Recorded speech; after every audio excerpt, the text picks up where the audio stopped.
즐거운 추석 보내고 계십니까? 성도 여러분께서 기도해 주셔서 지난번 태풍에 무사할 수 있게 되어서 참 감사합니다. 그 태풍의 와중에 그러니까 이제 태풍이 온다고 한 그날 뭐 이사를 한 경우도 있고 참 우리 하나님의 섭리가 놀라운 것 같습니다. 감사를 드리고요.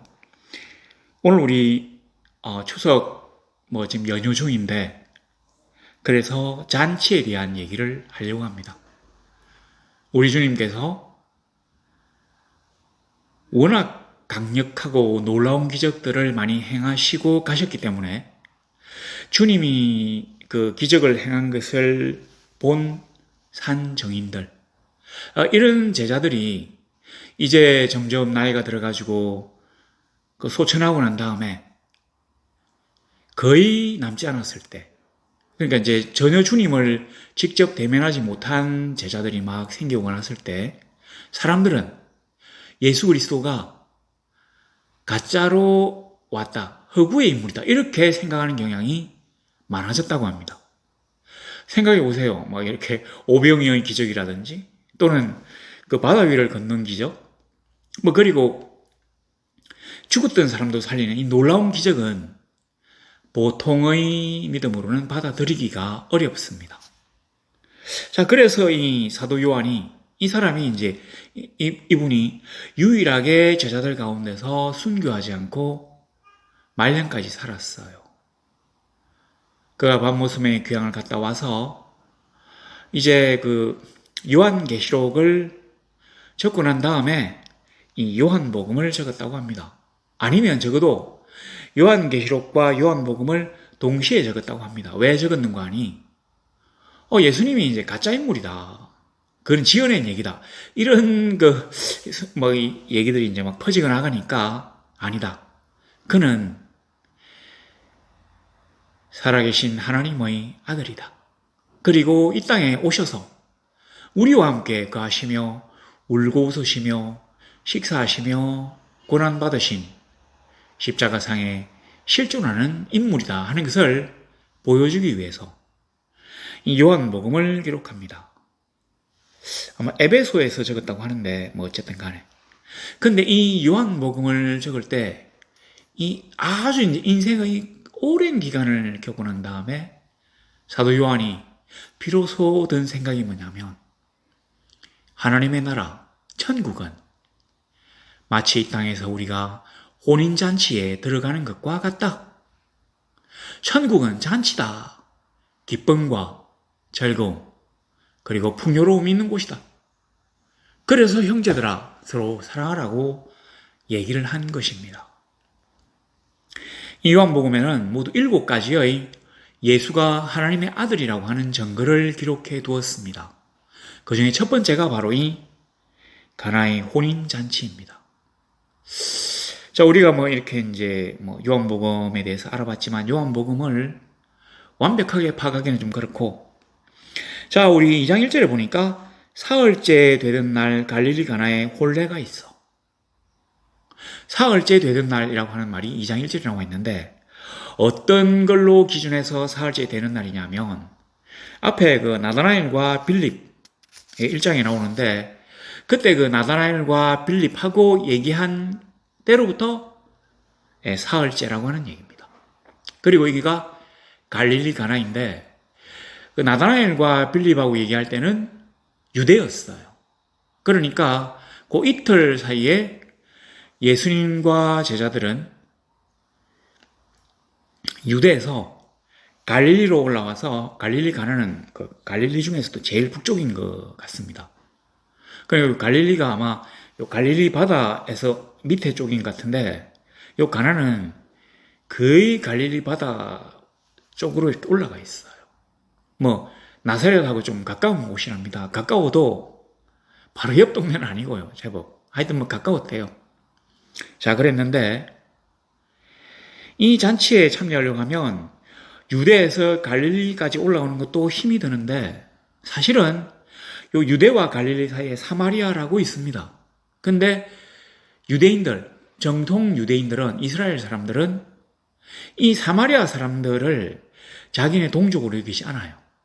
사마리아 사람들은 자기가 하나님의 선민이라고 생각하는데 이스라엘 사람들은 미안하지만 너희는 아니다. 이렇게 이제 생각해가지고 이 사마리아 사람들하고 사이가 안 좋아요. 그래서 사마리아를 통과해서 갈릴리로 안 가고 또 이제 사마리아가 있고 갈릴리가 있고 유대가 있다면 유대에서 요단강을 건너서 지금은 요르단 쪽으로 넘어가가지고 쭉 북상을 해서 강을 따라 쭉 북상해가지고 다시 갈릴리에서 요단강을 건너서 들어옵니다. 그러니까 이렇게 안 가고 이렇게 가요. 이렇게. 그러니까 상당히 아마 이틀 동안 열심히 걸었을 것 같습니다. 근데 사흘째라고 하는 얘기를 왜 적어두었는가 하니 요한이 그는 실제로 존재하시는 하나님이신 것, 그러니까 이 땅에 우리와 함께 계셨다는 것을 명확하게 보여주기 위해서 그 나다나엘하고 빌립하고 얘기한 그날부터 사흘째 이런 식으로 정확하게 기술한 것입니다.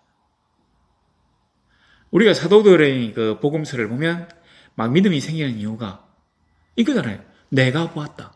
내가 그때 볼 때 우리가 그 복음서를 보면 뭔가 어떤 그 시점이 약간씩 다릅니다. 시각도 다르고. 가령 뭐 여리고에서 떠날 때 이랬는데 어떤 사람은 여리고로 들어올 때 이런 식으로 막 적잖아요. 왜냐하면 이 여리고 관문을 사이에 두고 어떤 제자는 여기서 어떤 제자는 여기서 이렇게 보는 거거든요.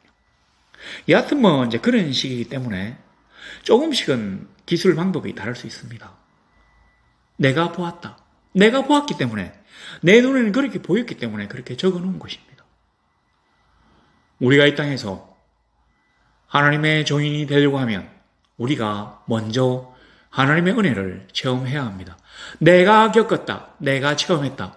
내가 그 하나님을 만났다고 얘기해야 사람들 앞에서 힘이 있게 하나님을 증거할 수 있습니다. 자, 우리,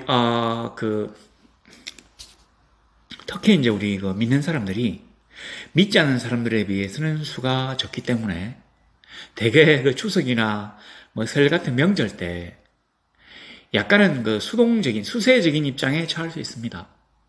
그 친척들이 제사 안 지낸다고 알게 모르게 막 이렇게 공격하잖아요. 저는 뭐 제사 음식도 먹으라고 얘기하는데 제가 한번 그렇게 했다가 제사 음식 먹어서는 안 된다고 하는 어떤 그 교인, 저는 뭐 모르는데 어떤 분의 그 메일을 받았습니다. 그분이 그 근거 성경 구절까지 이렇게 적어서 보냈더라고요. 그래서 제가 이제 그분에게 또 메일을 보냈어요. 답 메일을. 이 성경 구절은 하나님의 명령에 대한 구절이 아니라 그 공회에서 자기들끼리 그렇게 결의를 했다고 하는 기록이다. 그러니까 객관적 기록이지 이게 하나님의 명령은 아니다. 이렇게 이제 보냈는데 뭐 그리고 나니까 이제 그분이 다시 메일을 안 보낸 것 같은데 뭐 그게 어느 정도 납득이 된 건지는 잘 모르겠습니다. 근데 이런 어떤 그 경향, 제사의 음식까지 거부해야 된다고 하는 경향은 제가 어릴 때, 그러니까 한 40년 전에도 있었어요. 그때는 이제 이런 어떤 생각이 아주 굉장히 놀라운 생각이었던지, 뭐 저도 그런 생각을 하는 목사님의 설교를 비난했던 경험이 있습니다. 여하튼 뭐 그렇고, 자, 사흘째 되는 날 갈릴리 가나에 혼례가 있습니다. 근데 예수의 어머니도 거기 계시고, 왜 거기 계시고라고 했는가 하니 제자들이 요한이겠죠. 딱 가보니까 거기 있었다고 하는 얘기. 자기들처럼 손님으로 왔다기보다는 아마 요 잔치의 그 관계자쯤 돼가지고 거기 있었다는 얘기입니다. 그리고 예수와 그 제자들 혼례 청함을 받았더니 2절에 요한이 이걸 딱 적어놨어요. 예수와 제자들도 혼례 청함을 받았다. 자, 우리가 이제 7가지 요한의 그 기록, 예수님의 그 어떤 기적에 대한 기록 중에서 첫 번째로 한 것을 천국은 혼인잔치와 같다고 얘기했는데 제가 이걸 약간 풀이해야 되겠습니다. 우리 예수 믿는 사람들, 특별히 신앙이 좋은 분들은 이런 경향이 좀 있습니다. 신앙이 그리스도의 그러니까 그리스도인의 삶이 뭔가 좀 칙칙하고 어둡고 장엄하고 엄숙하고 그래서 세상 재미가 좀 없는 뭐 이런 식으로 생각하는 경향이 있습니다. 가령 제가 옛날에 뭐 초원에 뭐 비친가 뭐 언덕에 비친가 했던 그 미국 드라마가 있었는데 거기서 보면 퀘이커 교도들이 있어요. 아마 그 뭐 초원에 뭐 그 하여튼 그 주인공 집이 퀘이커 집안인 것 같은데 그 집의 딸이 피아노를 너무 치고 싶어 했어요. 그래서 자기 아버지를 막 쪼릅니다. 아빠 피아노 좀 사주세요. 피아노 너무 치고 싶어요. 이렇게. 그랬는데 아마 이 퀘이커 교도들은 피아노를 쳐서는 안 되는가 봐요. 엄숙하게 막 이렇게 앉아가지고 자매님 그건 안 됩니다. 뭐 이런 분위기인 것 같은데 이 꼬맹이가 그걸 모르니까 그래서 아버지가 헛간에다가 몰래 피아노를 갖다가 딱 이렇게 갖다 두고 치게 합니다. 그래서 애가 막 너무 좋아서 막 쳐요. 이렇게. 그러다가 그 퀘이커 교도 막 그 이웃이 전부 다 이제 퀘이커 교도인 것 같은데 와 들켜요. 어디 피아노 소리 들으니까 뭐지? 이렇게. 그래서 이제 일어나는 일, 하여튼 그런 게 기억나는데, 우리 성도들, 하나님과 더불어 함께하는 이들이 항상 엄숙하고, 항상 울고, 항상 심각하면 안 됩니다. 생각해 보세요. 추석이나 뭐 설 같은 명절도 그렇지만 우리가 부모님 댁에 갈 때, 너무 막 기쁘고 즐겁고 이렇게 하면 참 좋은데, 가자마자 막 울면서 뭐, 아빠 요번에 뭐가 어떻고, 엄마 어떻고 저떻고 이런 식으로 얘기하면, 부모님들 마음이 어떻겠습니까? 아니 쟤는 올 때마다 계속 지 짜기만 하고 어우 정말 할 거 아닙니까? 그래서 성경에 뭐라고 했습니까? 항상 기뻐하라. 이렇게. 기뻐하라 말입니다. 항상 슬퍼하라 말고 기뻐하라. 물론 우리가 이 세상에 살면서 슬퍼할 때가 있습니다. 우리의 죄가 너무 참남해서 하나님 앞에 부끄럽고 죄송해서 울 때가 있습니다. 그러나 회개하고 난 다음에 이제는 기쁘고 즐겁게 신앙생활을 해야 합니다. 그래서 우리 성도의 삶은 죄송합니다. 다크블루 이런 게 아니라 흑색, 검은색이 아니라 제 생각에는 밝고 즐거운 노란색, 그 다음에 연녹색, 녹색도 그냥 이런 녹색이 아니라 요거보다 더 밝고 약간 노란색이 조금 더 들어간 그런 연녹색 그런 어떤 생활이 되어야 합니다. 항상 기뻐하고 항상 즐겁고 그리고 이러한 기쁨과 즐거움을 주신 하나님께 감사를 잊지 않고 형제가 서로 사랑하는 이 얼마나 하나님이 원하시는 삶입니까? 바로 이게 하나님의 나라예요. 천국 잔치를 한번 딱 보세요. 모든 사람들이 기쁘고 즐겁습니다. 잔치에 와가지고 막 울고 신세한다는 사람이 없어요. 물론 우리나라 사람들은 꼭 술 먹고 난 다음에 이렇게 주사를 부려가지고 문제를 많이 일으키는 경우를 제가 봤는데 하나님의 나라, 그 하나님의 나라를 상징하는 천국 잔치, 혼인 잔치에는 그런 일이 있을 수가 없습니다. 남이 혼인해가지고 새 출발하려고 너무 기뻐가 있는데 거기서 울고 이렇게 하면 어떻겠어요? 원수가 되자는 얘기 아닙니까? 남의 잔치를 망치려고 하는 것도 아니고 그래서 울지 않습니다. 기쁘고 즐거워요. 바로 그 잔치가 우리네 성도의 신앙생활이 되어야 합니다. 우리는 때로 진지하며 때로 엄숙할 수 있습니다. 하나님 앞에서 엄격한 어떤 율법을 부과받을 수도 있어요. 원칙에 따라서 행동해야 될 때도 있습니다. 그러나 근본적으로 우리 성도는 기쁘고 즐겁고 사랑하며 감사하는 삶을 살아야 합니다. 이 요한이 일생을 쫙 보내고 난 다음에 말년에 이걸 알았거든요. 천국은 그러니까 지상의 천국 그 다음에 자기가 지금 가야 될 그 천국은 마치 우리가 일생의 그 고단한 삶과 고통을 잊어버리고 많은 음식과 험을 막 춤을 추면서 그렇게 즐기는 혼인잔치와 같구나. 이걸 깨달았기 때문에 이 사람이 제일 처음으로 이걸 기록한 겁니다. 자기 오랜 삶 동안 기억을 쫙 되짚는 거죠. 천국은 잔치인데. 이러니까 그때 내가 주님을 만나서 갈릴리 가나에서 잔치가 있었지. 이게 이제 기억나면서 이 기록을 한 것입니다. 그러니까 요한은 내가 순교하지 않고 지금까지 남아있었던 그 사명이 그게 바로 주님이 절대로 가짜와 흑우의 인물이 아니라 이 땅에 우리와 함께 울고 웃으며 식사하셨던 살아계신 인간이었다는 것을 증명하는 것이라고 생각했어요. 내가 지금 저 천국을 소망하지만 이 땅에 남겨질 제자들을 위하여 그는 우리와 함께 계셨던 분이다. 이걸 알려주고 싶었거든요. 하여튼 뭐 그렇습니다. 자, 그런데 제가 이제 2절을 보고 좀 이게 해석이 좀 어려웠어요. 그 제자들도 청함을 받았다.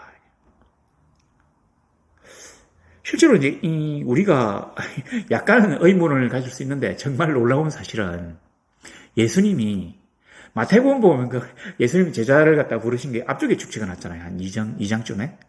그래가지고 우리는 막 예수님이 공생애 해가지고 그 세례를 받고 그 다음에 그 사막에 가가지고 딱 40일 동안 금식기도 하고 막 성령 충만해가지고 마귀가 그 부관 시험을 이기고 그리고 나서는 바로 제자들을 부르고 이렇게 됐는 줄 알지만 아닙니다.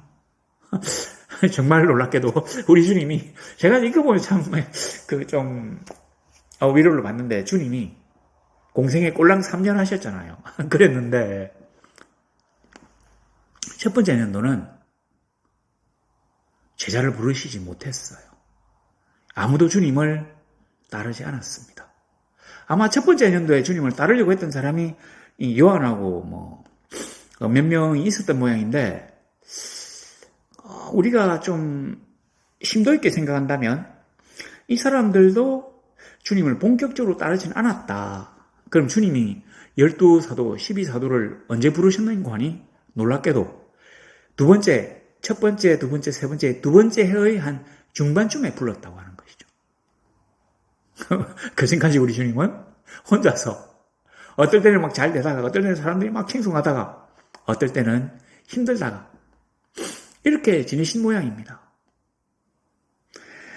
그래서 사실 이게 제자들이 두 번째 생겼어요. 제자단이 12제자를 완성한 게 그러니까 주님이 한 번에 막 이렇게 부르신 건 아닙니다. 뭐 이렇게 따로따로 이렇게 뭐 시간을 두고 부르셨기 때문에 12제자가 완성된 것입니다. 자, 그런데 본래 제자들이 함께 청함을 받았다. 자, 보세요. 제자들이 함께 청함을 받았다는 게 상당히 이례적인 얘기입니다. 요한이 정확하게 이루어간다고 했잖아요. 자, 그랬는데 보세요. 3절에 포도주가 떨어진지라. 제자들이 본래 청함을 받았더라 하고 바로 아무 설명이 없이 포도주가 떨어진지라. 우리는 그냥 지금 잔치 풍습이 그쪽하고 많이 다르기 때문에 얼마든지 중간에 멈추기 떨어질 수 있습니다. 갑자기 사람이 많이 오면 우리는 안 올 줄 알고도 막 보내잖아요. 그 부적돈 보내라고 막 보내잖아요. 이렇게 쫙 아는 사람 막 싹 다 보냅니다. 안 오면 무조건 보낼 수도 있고 안 갈 수도 있고 그랬는데 이 동네는 달라요. 제가 이제 이 동네를 완벽하게 알고 있는 건 아닌데 이 동네에서는 혼인잔치가 그러니까 1시간 1일 만에 끝나지 않습니다. 적어도 일주일, 어떨 때는 막 2주일씩 이래 갑니다. 그러니까 부잣집에서는 이 혼인잔치를 엄청나게 오래 해요, 그냥. 근데 제가 항상 말씀드렸다시피 이스라엘이 참 가난한 나라거든요. 그 당시에 가난한 백성들이 먹지 못해가지고 힘들어할 때, 만일 어디서 진짜 맛있는 음식의 냄새가 확 풍긴다면 어떻게 되겠습니까? 악기 소리, 웃음소리, 춤추는 소리가 막 들린다면 어떻겠어요? 그러면 사람들이 막 몰릴 거 아닙니까? 지나가던 사람들이 여기 뭐 이렇게 잔치집 있는갑다 싶어서 막 몰리거나 아니면 진짜로 이제 나쁜 일인데 강도떼들이 막 이렇게 습격할 수도 있습니다. 이런 걸 막기 위해 가지고 이스라엘에서는 본래 혼인잔치가 딱 되면 문을 딱 닫아버려요. 그러니까 이 문을 닫는데 모든 집이 다 그런 건 아닌데 이스라엘 집이 보통은 이렇습니다. 그러니까 우리나라는 보면 담이 있고 마당이 있고 이렇게 집이 일자로 딱 돼 있잖아요. 그래서 보이잖아요, 이렇게. 담 위로 탁 올라가면 보이는데, 이스라엘은 그런 걸 방지하기 위해 가지고 집이 이렇게 돼 있어요, 이렇게. 사각으로 돼 있어요. 폐쇄 구조거든요. 그리고 그 앞쪽에 자그마한 문이 딱 있어요. 이 문을 탁 뚫고 들어가면 그 안에 뜰이 있어요. 그리고 이 뜰 쪽을 보고 이렇게 방이 쫙 있는 뭐 그런 구조입니다. 그리고 대개 보면 이제 들어가면 뭐 마구간이 있고, 그리고 이제 사람들이 좀 살려고 하는 방은 마구간에 냄새가 너무 많이 나니까 위쪽에 있어요. 2층에. 그리고 그 2층보다 하나 더 높게 다락이 있는데, 그 다락에는 바람이 잘 통하기 때문에 그 밑에 짐승 냄새가 안 납니다. 그래서 제일 좋은 방이 다락방이에요. 우리처럼 지붕 밑에 숨어 있는 게 아닙니다. 대강 이제 표준형이 이렇다고 보면, 그래서 이 딱 폐쇄를 딱 해요, 문을. 그리고 이 안에서 손님들하고 신랑 신부 혼주들 뭐 친인척들 이런 사람들이 재밌게 즐기는데 포도주가 떨어집니다. 혼례의 청함을 받았더니 잔치가 시작되었더라. 사람들이 너무 많이 와서, 아니면 포도주가 너무 맛있어서 사람들이 포도주를 많이 마셨더니만 중간에 포도주가 떨어졌더라. 이렇게 적지 않았습니다. 2절과 3절 사이에 아무것도 없어요. 그런데 포도주가 떨어졌다고 하는 앞에 예수와 그 제자들도 청함을 받았다는 말이 들어있습니다. 제가 이게 사실은 아주 소수설인 것 같은데 이제 그런 식으로 한번 설명해 보겠습니다. 예수님과 제자들이 그 장소에 참석했기 때문에 포도주가 떨어졌다는 거죠. 생각해 보세요. 예수님하고 제자들이 다 장정들이잖아요. 음식도 잘 먹고 당연히 포도주도 잘 마셨겠죠. 그때 포도주는 우리 지금의 뭐 단술 이렇게 생각하면 됩니다. 아니면 수정과 이렇게 이제 명절에 음료라고 생각하면 되는데, 이 사람들이 막 먹잖아요. 이렇게 마시고 하니까 떨어진 거예요. 예수님은 마리아의 아들이니까 당연히 가나의 혼인집의 친척이었을 겁니다. 참석할 수 있어요. 근데 다른 제자들, 뭐 동네 사람도 아니고 친척도 아닌 제자들이, 요한도 아마 친척이겠죠. 근데 아닌 사람들이 같이 갔어요. 여기 제자들이 뭐 몇 명인지는 제가 잘 모르겠지만, 우리가 그냥 12제자니까 12명이라 합시다. 이런 사람들이 더 많이 참석해가지고 계속 한 번 먹는 게 아니라 아침 먹고 그 다음에 뭐 저녁에 먹고 그 다음날 먹고 이런 식으로 하다 보면 얼마나 사람들이 많이 먹겠습니까? 그렇기 때문에 포도주가 떨어진 거예요. 원래 이 잔치를 하는 그 동네 잔치는 평생에 딱 한 번, 요즘처럼 이혼하고 재혼하고 이런 일이 없기 때문에 평생에 한 번 한다고 생각해서, 아니 그 동네도 있었나? 하여튼 전에는 없었다 합시다. 그렇기 때문에 진짜로 준비를 많이 해요.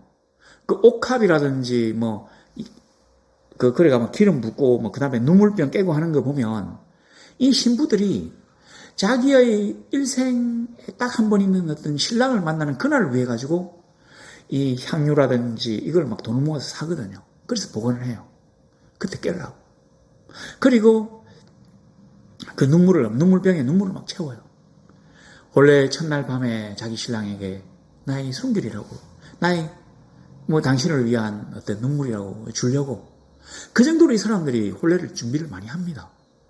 그래서 포도주도 정확해요. 친인척들, 그 다음에 동네 사람들, 이렇게 초청할 사람들을 쫙 계산해가지고 하면 거의 떨어지지가 않습니다. 그보다 약간 더 하니까.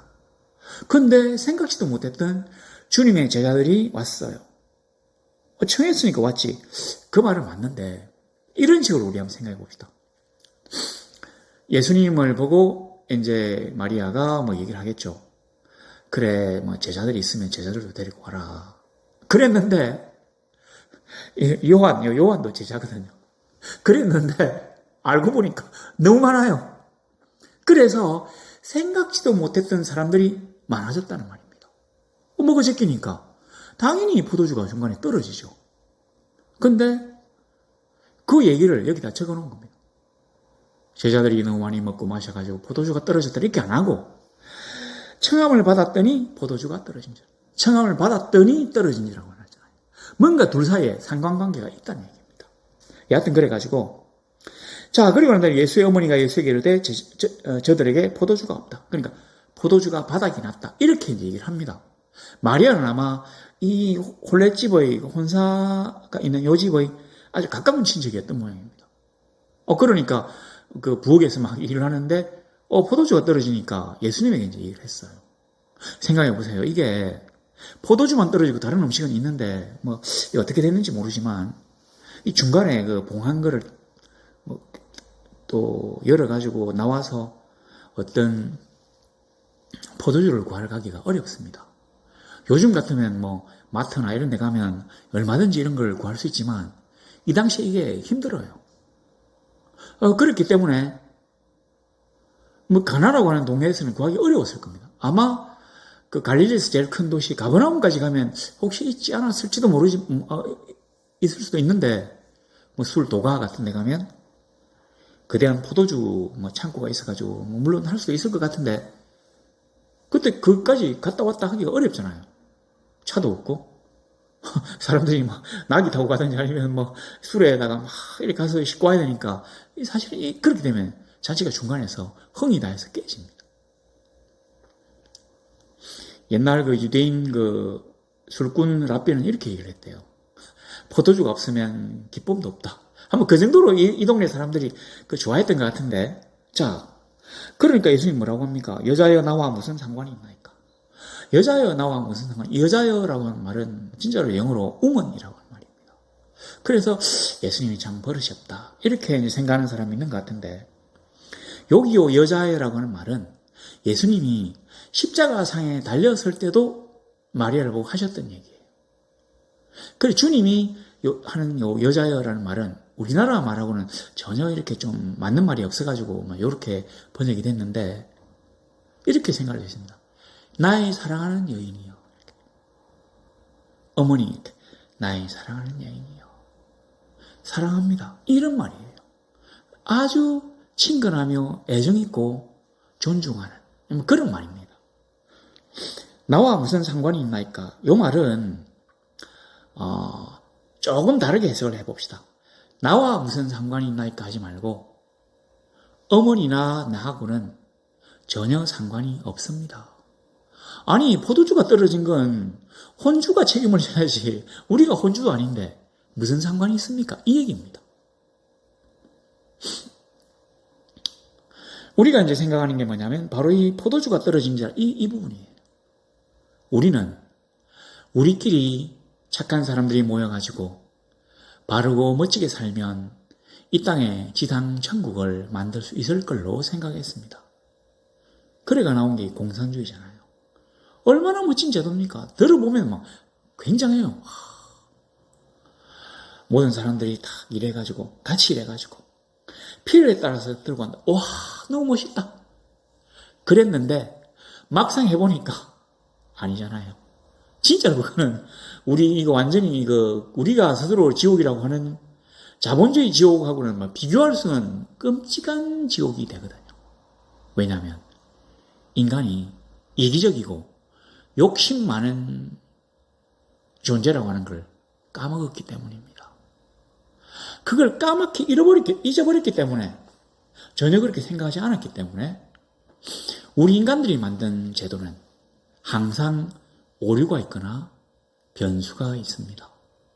여기도 보세요. 이 정도면 되겠다 싶어가지고 포도주를 딱 준비했는데 포도주를 그냥 준비하는 게 아니거든요. 이 결혼을 하기 위해서는 진짜 옛날 사람들 참 일이 많아요. 이렇게 있잖아요. 우리나라도 보면 납패가 있고 사주 단자가 왔다 갔다 하고 어쩌고 저쩌고 이런 게 막 있습니다. 이바지 떡 하여튼 이런 것도 있고요. 그러니까 왔다 갔다 해요. 그러니까 그 이전부터 자식들의 혼사를 위해 가지고 포도주를 막 담궈서 이렇게 준비해 놓거든요. 그러니까 웬만해서는 이 포도주가 떨어질 수가 없어요. 근데 제자들이 이제 대량으로 딱 들어왔기 때문에 포도주가 아마 모자란 모양입니다. 우리 인간들이 자기들끼리 아무리 머리를 굴리고 지혜롭게 행동한다고 해도 우리는 도저히 생각할 수 없는 부작용들이 많이 있습니다. 그것과 마찬가지로 우리가 이 땅에 하나님의 나라를 만들려고 하는 것은 우리가 그 안에서 억울한 일을 당하지 않기 위함입니다. 행복해지기 위함입니다. 더 이상 눈물 있지 않고, 더 이상 분노하지 않고, 서로 싸우지 않고, 빼들고 뺏기지 않고, 서로 사랑하며 평안한 삶을 누리기 위하여 지상의 천국을 만들려고 하는 것입니다. 하나님의 나라. 그런데 여기에서 하나님의 나라에서 제일 중요한 게 뭡니까? 하나님이 다스린다고 하는 것이잖아요. 그래서 이 잔치도 마찬가지예요. 예수 그리스도를 그들이 모셨기 때문에 처음에 문제가 생겼다면 예수 그리스도를 모셨기 때문에 그들이 그 문제를 해결하고 더 좋게 된다는 것. 우리가 사실은 예수 믿는 걸 한번 생각해 봅시다. 예수 믿으면 어떤 불이익이 생깁니까? 11조를 내야 돼요. 시간에 11조. 주일 예배를 드리러 와야 됩니다. 아, 힘들어.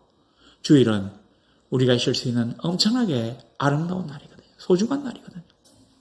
지금은 이제 주 5일째니까 금요일 저녁부터 금, 토, 일 이렇게 놀 수 있어요. 그리고 주일날 저녁에 놀다가 와가지고 월요일 아침에 출근할 수 있습니다. 2박 3일. 좋아요. 옛날에 보니까 금, 토, 일 월요일 아침에 일본에서 출발해가지고 직장에 가는 사람도 제가 봤습니다. 꿈결 같은 시간이죠. 근데 우리 기독교인들은 이게 안 돼요. 왜냐하면 주일날 오전에 꼭 오전이라고 정한 건 아니지만 보통은 주일날 오전에 예배를 드리니까 어떻게 해볼 수가 없어요. 가령 금요일날은 피곤해서 집에 와서 쉬고 토요일날 가서 오려고 해도 주일날 아침부터 설치해야 되니까 안 됩니다. 이런 게 있어가지고 너무 힘들어요. 우리 돈 다섯도 모자라는데 하나님이 주셨으니까 10회를 내야지? 정말 참 힘듭니다. 그런데 바로 이거 똑같잖아요.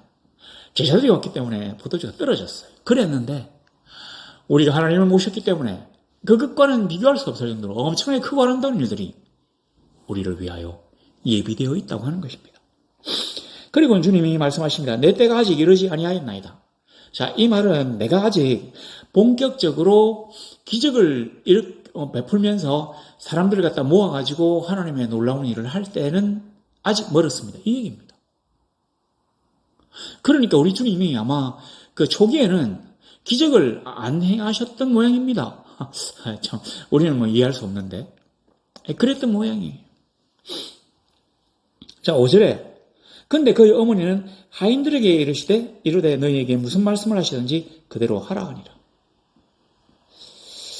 자, 이게 우리가 이제 여기 하인이라고 딱 번역을 했는데 그리고 무슨 얘기를 하든지 무조건 복종해야 된다 이렇게 좀 얘기한 것 같은데 아닙니다. 여기 하인이라고 되어 있지만 이게 하인이 아니에요. 실제로 이제 원문에는 조력자 정도. 그러니까 잔치가 있으니까 잔치에 음식할 사람이 있어야 될 거 아닙니까? 이 집이 아마 큰 부잣집이 아니었던 모양으로 이 하인이 없는 모양이에요. 그래서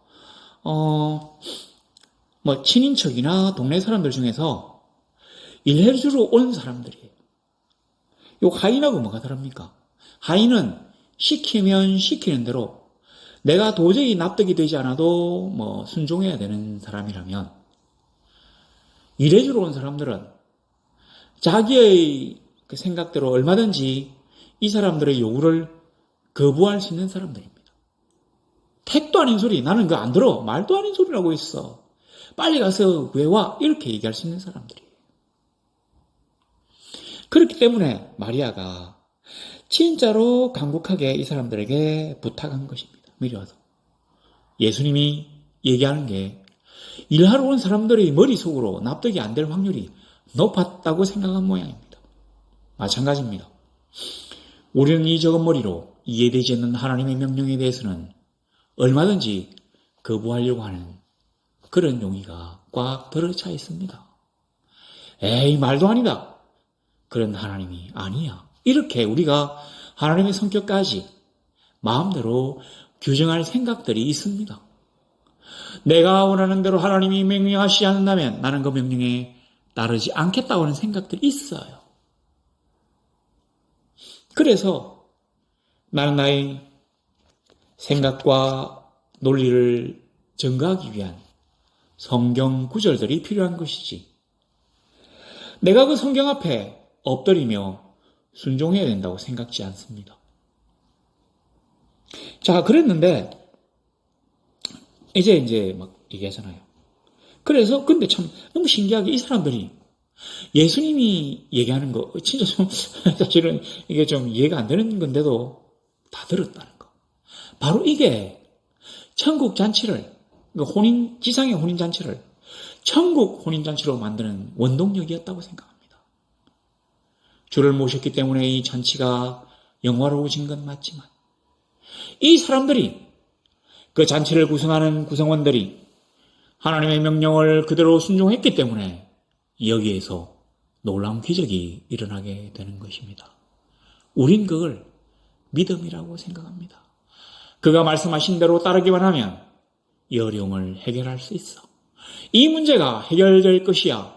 그가 명령하시는 대로 우리의 적은 머리로 도저히 납득이 되지 않아도 이게 도저히 과학적이지 아니어도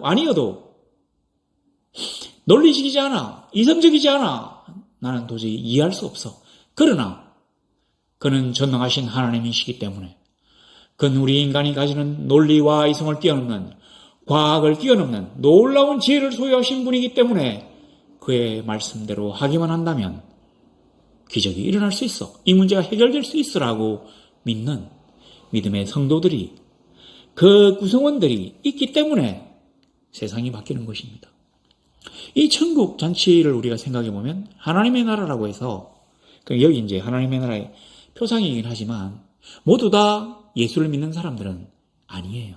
그러나 일꾼들은 예수를 믿고 안 믿고 그러니까 주님의 그 말씀을 따른다면 당면한 문제, 포도주가 바닥이 났다고 하는 이 문제를 해결할 수 있다고 믿었다고 하는 사람들, 그런 의미에서의 믿는 사람들이 일꾼이었기 때문에 믿지 않는 사람들까지도 그리스도의 기적의 놀라운 혜택을 받을 수 있었다고 하는 얘기입니다. 우리나라가 만약 하나님의 나라로 정말 잘 되려고 한다면 우리나라가 요즘 사실 좀 어렵잖아요. 미국에게서 뒤통수 맞고 중국은 지금 벼르고 있고 환율은 너무 올라가지고 제가 그 환율 얘기했을 때가 1330원인데 지금은 1380몇 원인가 그렇대요. 앞으로만 계속 오를 예정입니다. 그래도 일꾼들은 예수를 믿고 하나님의 복을 힘입어서 일을 해야 합니다. 그러면 믿지 않는 소수의 사람들은 그 혜택을 입을 수 있습니다. 그래서 하나님의 나라는 사실은 믿는 사람들이 많이 있어야 합니다. 그리고 이 사람들이 책임 있는 자리에 있어야 합니다. 포도주를 분배하는 자리에 있어야 합니다. 그 공산주의 보면 포도주 나눠주는 사람들 이거잖아요. 이거. 똑같이 나눈다고 해놓고 포도주 분배하는 사람들 이겁니다. 그리고 막 숨기잖아요. 이렇게. 사람은 100명인데 포도주가 90개밖에 없어? 다 나눠주면 모자라니까 내가 먼저.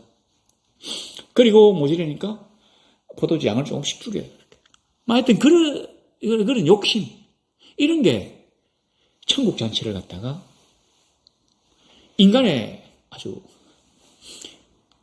투전장으로 바꾸는 것입니다. 여하튼 그렇게 된 것입니다. 근데 보니까 거기에 유대인의 정결계식을 따라 두세 통 드는 돌 항아리 6이 놓였는지라. 이 두세 통 드는 돌 항아리 아마 통이라고 하는 게 이게 로마의 화폐 단위 무게 단위인 것 같은데 이게 40리터랍니다. 그러니까 두세 통이면 80에서 120리터인데 우리는 그냥 중간에 100리터라고 합시다. 1.5리터짜리를 갖다가 이렇게 5개, 4개를 이렇게 하면 한 판, 두 판, 세 판, 네 판, 5판 이렇게 딱 사올리면 어느 정도 될지 감이 오실 겁니다. 옛날에 우리 고향에도 보면 아주 큰 독에 간장 같은 거 담을 때 주로 그 큰 독에 담잖아요. 그런 걸 생각하시면 됩니다. 그게 여기 6개가 있었대요. 자, 이게 또 놀라운 의미를 가집니다. 이 사람들이 이제 그렇게 한다고 해도 그 돌 항아리를 갖다가 1개 정도 두었다고 생각해 보세요. 많이 2개 정도 두었다고 생각해 보세요. 그러면 포도주도 2통밖에 더 안 생깁니다. 이 통은 뭐 결혼식 하려고 특별히 더 많이 모아놨는지 솔직히 잘 모르겠는데 보통은 그 유대인들이 집 앞에 이걸 놔둬요. 그리고는 정결 예식을 행합니다. 그러니까 이 뭐 정결 예식이 별거 없습니다. 가다가 뭐 안 좋은 거 그러니까 이 부정하다고 하는 걸 자기도 모르게 만졌을 수도 있고 접촉했을 수도 있기 때문에 또 그런 곳을 갔다가 다녔을 수도 있기 때문에 그 물을 떠가지고 손을 씻고 발을 씻어요. 아마 그게 정결 예식인 것 같은데 그러니까 이 정결 예식을 행하는 것은 원래 하나님이 그 유대인들에게 명령하신 것입니다. 그러니까 성경 말씀을 평소에 잘 지키고 있던 사람이어야만이 이어서 통의 돌항아리를 준비할 수 있습니다. 결혼식에 사람들이 오면 이 사람들이 그 부정한 데 이제 접촉했을 수도 있으니까 다 손발을 씻어야 깨끗하게 씻어야 될 거 아닙니까? 그런데 이 말을 제대로 안 지키는 사람들은 어떻게 합니까? 우리 옛날에 그 배너 같은 데도 나왔는데 딱 보면 그 사람들 물 진짜 작게 쓰잖아요. 그 요만한 물 사기항아리에다가 물 딱 했다가 물을 아주 작게 세숫대 같은데 딱 부어가지고는 이렇게 물을 이렇게 딱 해가지고 이렇게 살짝 문지르고 손을 갖다 살짝 하고는 수건으로 싹 닦아요. 뭐 그 사람들이라고 해서 물을 막 사용 안 하고 싶어서 안 하는 게 아니라 이 물 구하기가 진짜 어렵거든요. 그러니까 보세요. 이 일꾼들이 굉장한 일꾼들입니다.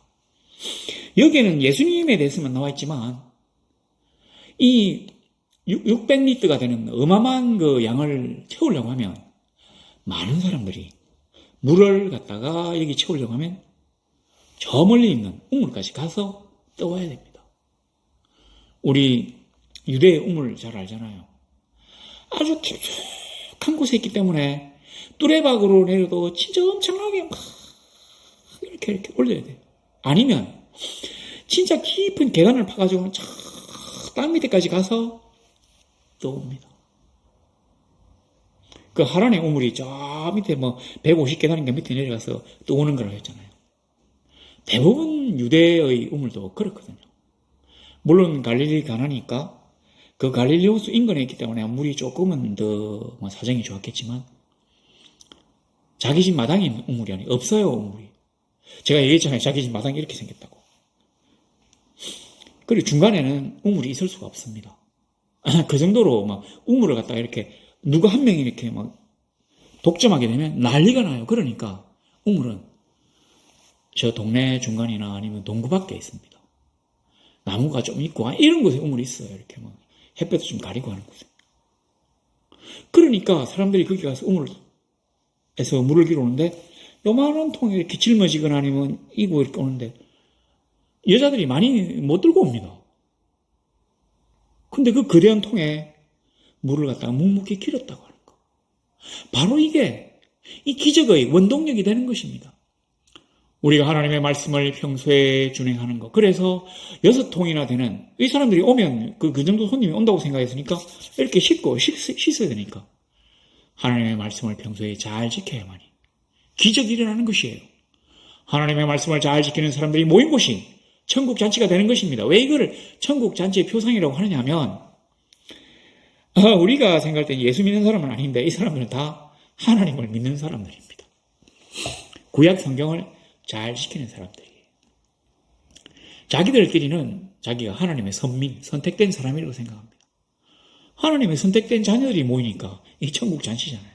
여하튼 뭐 그렇다 치고 자 그런 사람들이 거기 가서 물을 떠와야 됩니다. 아우 뭐 쓸데없는 소리 말도 안 되는 소리하고 그 우리 집 뭐 수도 이렇게 쫙 틀어가지고 6통 채운다. 이것만 해도 우리 약간 좀 짜증나잖아요. 뭐 옆에 지켜봐야 되니까. 아우 말도 안 되는 실 시켜가지고 이렇게 할 수 있는데 멀리 가서 물을 뜨거워 채운다는 거 보통 일이 아닙니다. 그러니까 이거를 실천할 수 있습니다. 믿음은 실천이거든요. 말만으로 막 하는 게 아니라 실천입니다. 자 그리고 난 다음에 돌 항아리 6이 있는지 항아리에 물을 채우라 하신 적 아귀까지 채우니 아마 그 끝까지 막 다 채웠던가 봐요. 이렇게. 채우니 8절에 이제는 떠서 연회장에 갔다. 연회장은 연회라는 장소가 아닙니다. 연회장이라고 하는 사람이에요. 연회의 장, 그러니까 연회를 갖다가 책임지고 주관하는 사람에게 갖다 주라는 얘기입니다. 왜냐면 이 사람이 오케이 해야 이 포도주를 배분할 수 있거든요. 이 사람은 연회장이잖아요. 아우, 뭐 이런, 마시지도 못하는 술을 갖고 와서 안 돼! 이렇게 하면 못 주는 건데, 그래서 그 사람에게 갖다 주라. 갖다 주니까 물로 된 포도주를 맛보고는 어디서 났는지 알지 못하되 너무 질이 좋다. 그래가 신랑을 불러가지고 칭찬합니다. 보통 사람들은 질 좋은 포도주를 내고 사람들이 취하면 질 안 좋은 걸 내는데, 야, 그렇게 질 좋은 포도주를 내고는, 왜냐면 질 좋은 포도주를 냈잖아요, 이 사람들이. 더 질 좋은 포도주를 남겨뒀다가 우리가 취해가지고 포도주 맛을 잘 분별하지 못하는데도 불구하고 진짜 질 좋은 포도주를 남겨서 내는구나, 이렇게 칭찬한 것입니다. 어떻습니까? 우리가 평소에 하나님을 신뢰하고 그의 말씀을 준행하고 지키다 보면 이런 좋은 일들이 막 생기는 겁니다. 이게 무슨 좋은 일인지 모르시겠죠? 근데 이거 진짜로 좋은 일입니다. 그러니까 잘 생각해 보세요. 저도 술을 안 마시니까 제가 이제 들은 얘기인데, 가령 그 아주 비싼 술집에 가면 이 사람들이 라벨 가리를 한대요. 진짜 아주 비싼 술이라고 하는 그 병을 막 구해가지고, 어디서 쓰고 남은 병이겠죠. 구해가지고는 싼 그 술, 위스키 중에 싼 거를 갖다가 갖고 와서 여기다 붓는데요. 그리고는 처음에는 이 사람들도 이제 아니까 좋은 술을 주고, 이 사람들이 술이 많이 취해가지고 알딸딸하게 되면 이 라벨 가리를 한 싼 술을 갖다가 제공한다. 이 사람은 몰라요. 그러니까 이게 지금 여기 지금 유대인들은 주로 많이 하는데, 많이 한다고 해서 이게 불법이 아닌 게 아니거든요. 잘못된 겁니다. 이거 사실은 술 사기잖아요. 술 사기. 사람들이 맛을 취해가지고 맛을 잘 모른다고 해서 싼 술을 막 주는 거거든요. 그런데 사람들이 대부분 그렇게 하는데, 너희는 그렇게 하지 않았다. 진짜로 이 집은 굉장한 집이다 하는 칭찬이에요. 시골 사람들이 별 게 있습니까? 명예가. 저 사람은 너무 정직해. 저 사람은 우리가 다 취해도 절대로 싼 포도주를 내가지고 속이지 않고 진짜 더 좋은 술을 내더라고. 야, 나 저렇게 양심적인 사람 처음 봤어. 이런 명예를 갖다 주는 것이. 저 사람들은 절대로 거짓말 안 해. 아니면 또 이렇습니다. 우리가 전부 다 술이 취해가지고 술 맛을 제대로 모르는데도 더 좋은 술을 내는 거 보니까, 와, 저 집의 경제력이 굉장한갑다. 알고 보니까 저 집이 알부장갑다. 이런 말도 됩니다. 어떤 것이든지 시골 사람들에게 이게 굉장한 좋은 평은 명예입니다. 명예. 우리가 생각하는 명예는 한 자리 하는 거잖아요. 근데 이 시골 사람들에게 명예는 바로 이런 좋은 평입니다. 이웃의 호평이에요. 우리가 하나님을 진실로 신뢰한다면 이렇게 되는 것입니다. 자, 그리고 난 다음에 그의 영광을 나타내심에 제자들이 그를 믿으니라. 11절에 있잖아요. 아마 제자들은 그전까지는 주님의 제자들이 지금 아마 12제자가 됐는지 안 됐는지 잘 모르겠어요. 그런데 제자들은 그전까지는 주님이 기적을 제대로 이렇게 좀 큰 기적을 베푸신 게 없으니까 하나님의 아들이라든지 메시아라든지 이런 건 생각을 안 했던 모양입니다. 그냥 뭔가 좀 앞으로 좀 잘 될 랍비? 아니면 좀 뭔가 한 획을 그을 선지자 정도로 생각했던 모양입니다. 근데 그가 이런 이적을 딱 베푸는 걸 보니까 우와. 그리고 이 일꾼들이 또 믿었던 게 뭡니까? 자기들은 이게 물을 떠서 채운 걸 알아요. 그리고 이 중간에 전혀 시간이 또 없잖아요. 7절에 아귀까지 채우니 8절에 떠서 갖다 주어라. 그리고 갖다 주었어요. 그러니까 적시로 갖다 준 거예요, 그냥. 어쩌고 저쩌고 아니 이걸 어떻게 갖다 줍니까? 말도 안 되고, 아무리 이 사람들이 술이 취해가지고 술 맛을 잘 모른다고 해도 이 물을 갖다 주면 당연히 맹물은 알지. 진짜 너무했어. 이렇게 하지 않았다는 거예요. 이들이 믿었기 때문에 갖다 준 겁니다. 그러니까 이 기적이 번개처럼 순식간에 일어났다고 볼 수 있습니다. 아무래도 이게 맹물이라면 안 갖다 줬을 거 아닙니까?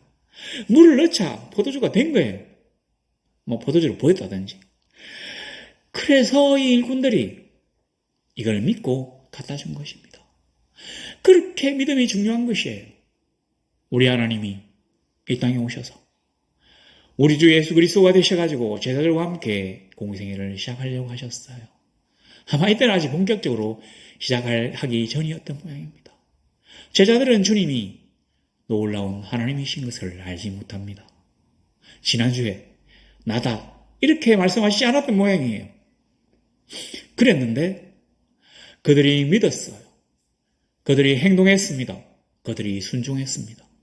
그들이 평소에도 하나님의 말씀을 잘 지키고 있었습니다. 이 모든 것들이 합쳐가지고 놀라운 기적이 일어나는 것입니다. 그리고 이 기적의 가장 요한은 이제 강조한 게 바로 이거죠. 그들이 예수를 모셨기 때문에 놀라운 천국 잔치가 계속될 수 있었다는 얘기를 하고 싶어 한 것입니다. 그래요. 우리가 아무리 순종하고 말씀을 지키고 뭐하고 하는 이런 일들을 다 한다고 해도 서로 착한 사람들이 그래 우리는 남들처럼 서로 욕망에 휩쓸려서 막 죽이고 죽고 사기치고 하지 말고 서로 사랑하며 정직하게 살자. 어떤 사람들은 공산주의를 철학자들이 많이 만들 수 있는 제도라고 하는데 저는 사람 자체는 잘 안 믿습니다. 철학자도 사람이잖아요. 목사도 사람이잖아요.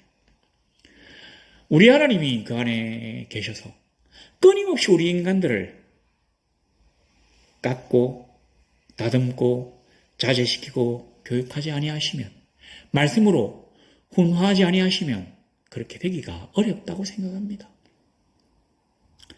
자, 우리 아직 추석 명절이 끝이 나지 않았습니다. 남은 시간이 많아요. 서로 사랑하며 계속해서 즐길 수 있게 되기를 바랍니다. 요즘 뭐 음식을 좀 작게 하는 게 이제 유행인 것 같은데, 그래도 가족들끼리 모여서 사랑하면 좋겠습니다. 오랫동안 보지 못했던 친구들에게도 한 번쯤 안부를 전하면 참 좋겠어요. 그리고 우리가 하나님의 사람임을 우리의 행동과 행실로 믿지 않는 친인척과 친구들 앞에 보여주면 참 좋겠습니다. 그러면 하나님이 우리를 그들 앞에서 높이십니다. 아, 예수 믿으니까 저런 좋은 일들이 있구나. 그가 바로 하나님의 산 정인이구나. 그가 하는 행동을 보니까, 그가 지금 되어진 것을 보니까 하나님이 놀라우신 분이심을 우리가, 전능하신 신이심을 우리가 알겠구나. 산 증거가 될 것입니다. 기쁘고 즐겁고 그리고 여유로운 추석이 되시길 바랍니다. 그런 거 저런 거 다 안 되시는 분들은 그냥 너무 슬퍼하지 마시고 평안하게 여유를 가지며 내가 이 세상에 너무 힘들고 어려웠는데 이렇게 즐길 수 있구나. 요한이 잔치를 예로든 것은 유대인들이 너무 가난하잖아요. 하루에 두 끼 그 보리떡과 물고기로 연명하면서도 그 잔치에 잘 먹고 마시기 위하여 몇 년을 준비하는 것이거든요. 그 옥합, 그 안에도 나도 향유, 그 300데나리온이라는데 은 300개가 얼마나 그 큰 재산입니까? 근데 이 사람들이 그 결혼식을 위해서 이걸 딱 준비하는 것이거든요. 그리고는 어떤 어려움도, 어떤 고난도, 우울한 생각도 다 버리고 흥겹고 기쁘고 즐겁게 서로 사랑하며 지나는 것이 혼인잔치이기 때문에 마치 천국 이와 같다고 적어놓은 것입니다. 사실 우리 명절은 그렇지 않은 걸 제가 알고 있습니다. 누구죠? 우리 엄친아 말있잖아요. 엄마 친구 아들. 그래서 참 속도 상하고 그 아들들 딸들이 여러 명 있는데 누구는 잘 되고 누구는 잘 못 돼가지고 서로 위화감도 생길 수 있을 것도 같고 그리고 너무 어려운 어떤 이 현실 때문에 요번에 이 물가가 엄청나게 올랐다고 하는데 이런 거 저런 거 다 생각하니 참 힘들죠. 자, 그런데 그런 거에 너무 큰 의의를 두지는 말고 그래도 우리가 직장에 나가서 일하지 않고 나와서 백수분들에게 죄송합니다. 하여튼 쉴 수 있다. 막 그런 거에 위안을 삼으시면 좋겠습니다. 내가 지금 직장이 없어서 일을 못한다. 하나님에게 기도하세요. 더 좋은 것으로 우리에게 주시기 위하여 그가 이번에는 건너뛰게 하실 수가 있습니다. 여하튼 저는 우리 성도들이 하나님이 주신 이 명절을 하나님께 감사하며 하나님 안에서 서로 사랑하며 행복하기를 원합니다. 우리 그런 성도들이 되시기를 우리 주 예수 그리스도 이름으로 소망합니다.